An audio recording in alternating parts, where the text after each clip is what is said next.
ये तो कीड़े मकोड़े हैं। ओवैसी की तो बेचारे की खुद की कोई औकात नहीं है। कल को ये देश अगर इस्लामिक राष्ट्र बन गया तो ओवैसी तो कुत्ते की मौत मारा जाएगा जैसे जिन्ना मारा गया था। और अमानतुल्लाह खान जैसे कीड़े मकोड़ों से नरसिंहानंद क्या कह रहा है।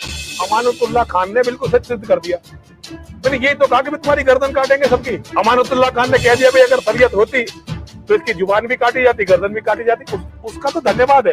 2029 में भारत का प्रधानमंत्री मुसलमान बनेगा और सुशांत सिन्हा देखेंगे। नरसिंहानंद वो दिन देखने के लिए जीवित नहीं बचेगा। आज का भारत देखिए वो तो मुझे मार देंगे, ये तो तय है। मार देंगे तो तय है। सुअर की तरह जनसंख्या बढ़ाई है इस देश में उन्होंने अपने बच्चों को ट्रेंड कातिल, डकैत, हत्यारा, बलात्कारी, लव जिहादी बनाने में अपनी पूरी ऊर्जा लगाई है। नरसिंहानंद सरस्वती, मैं ये कहता हूँ ये व्यक्ति एक बड़ा ढोंगी है, कालनेम है, चरित्रहीन है। ये एक बिजनेसमैन था। बिजनेस जब धंधा समाप्त हो गया, इसकी बहन का जो चक्कर था जो कि मुसलमान के साथ, उसे मुसलमान लेके भाग गया, जिसकी रिपोर्ट तक भी नहीं लिखाई गई। तब से मुसलमानों से बहुत ज़्यादा खार खाने लगा। दूसरी बात, 2005 के अंतर्गत में कबीरनगर थाने के अंतर्गत में इसका केस दर्ज है। अब वो रेप का केस है क्या है, इसके ऊपर 3 केस है। अब वो मर्डर केस है, रेप केस है, ये तो सेम नरसिंहानंद सरस्वती जी महाराज जी बताएंगे। मैं तो संत वेश में तो इनका स्वागत करता हूँ, पर ये कालनेम से कम नहीं है, चरित्रहीन है, देश के प्रति गद्दारी है, हिंदू मुसलमान की बात करके केवल पब्लिसिटी कमाना चाहते हैं। और योगी जैसे महात्मा का इसका साथ जो कि हाथ रखा हुआ है, जो योगी भी इसी प्रकार की श्रेणी के अंतर्गत में आता है। मैं ये कहता हूँ महंत जी, आप अच्छी प्रकार से ध्यान से सुनना, ये महंतगिरी छोड़ दो और कहीं जाके जनता में, आम जनता में जाके भाषण दीजिए। 4 गुंडे लेके जाते हो और भाषण दे देते हो और कमरे में बैठ के इसी के में और कह देते हो कि हिंदू ये और मुसलमान ये और मुसलमानों के साथ ये करो और मुसलमान गद्दार हैं, मुसलमान जो बलात्कार करते हैं। तुम्हारी हेकड़ी 1 मिनट में निकल जाएगी। तुम ये हराम का पैसा खाते हो ना, और वहाँ पर कई महिलाओं के साथ आपका नाम जुड़ा हुआ है, और जो महिलाओं के पतियों ने, परिवार ने आपको जो कि मार मार के भगाया, आपने माफ़ी भी मांगी समाज के अंतर्गत में, आप वही हो नरसिंहानंद सरस्वती जी। मैं अच्छी प्रकार से आपको जानता हूँ और कब से नहीं जानता हूँ। मैं कहता हूँ आप जैसा व्यक्ति, घटिया किस्म का व्यक्ति, और संत का भेष धारण कर लिया कालनेम का, यही बहुत बड़ी बात है। फिर हमने सोचा कि शायद आप सुधर गए होंगे, पर आपकी बदमाशी जो पहले थी, चरित्रहीनता पहले थी, वही आज है। मैं कहना चाहता हूँ लोगों को, ऐसे व्यक्ति को ज़्यादा भाव ना दें। तो मुझे लगा कि ये बात सही है और मैंने किताब लिखी इस्लामिक आतंकवाद का इतिहास।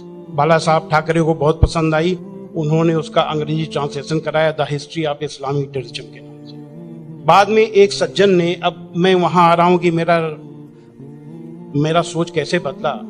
मुंबई के एक व्यापारी ने मुझसे कहा कि स्वामी जी आप जो काम कर रहे हो उसमें फंड की जरूरत है, फंड आपको नहीं मिल रहे, आप ऐसा करिए किताब इस्लाम पर लिखिए अमेरिका के लिए, कि वास्तव में इस्लाम से अमेरिका को खतरा है, तो आपको अच्छा खासा आपको वहाँ से रॉयल्टी मिलेगी, आपके सारे काम चल जाएंगे। लेकिन वो बड़ी किताब होनी चाहिए।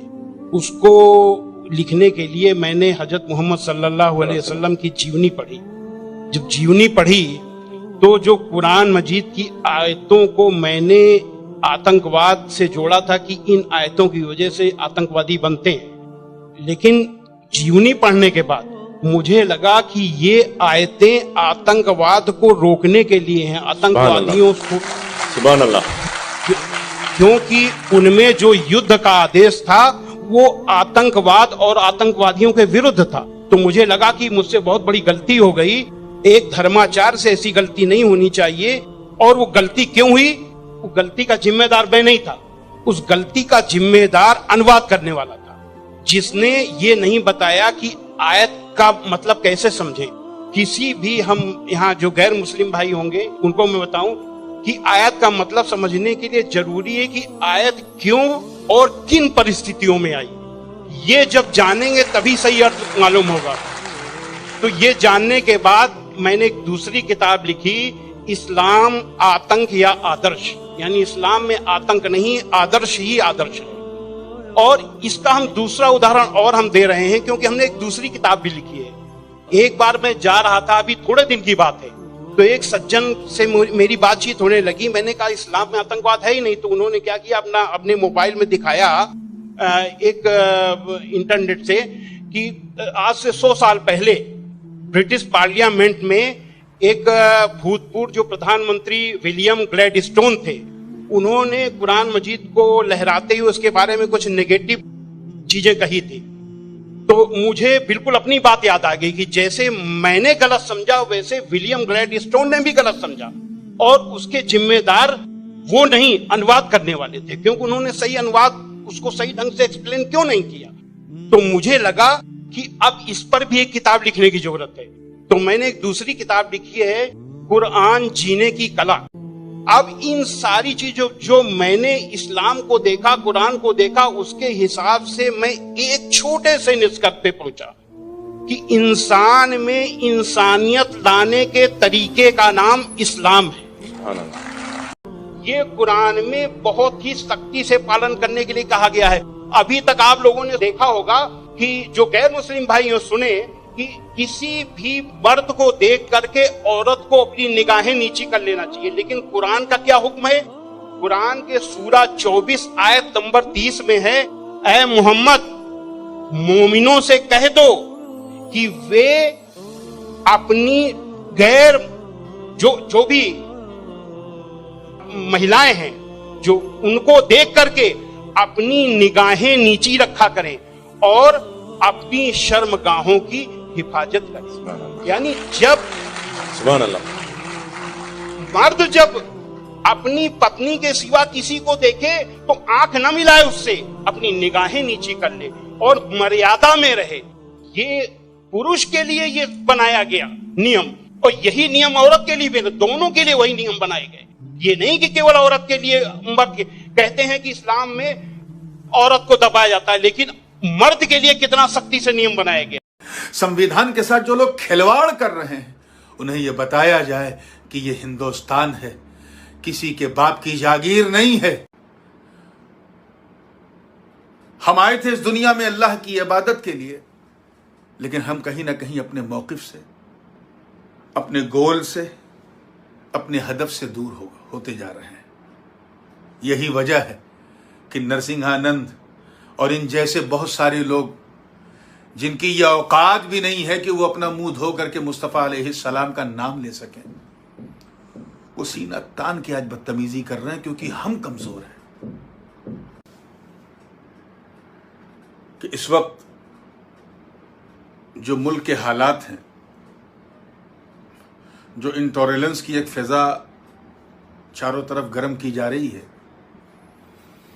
उससे बहुत ज्यादा घबराने की जरूरत नहीं है। ये इस तरह की चिबिद्दी और चिबिद्दी के शोरबे पिछले 1400 साल से लेके आज तक इस्लाम और बानिए इस्लाम के ताल्लुक से कहते रहे।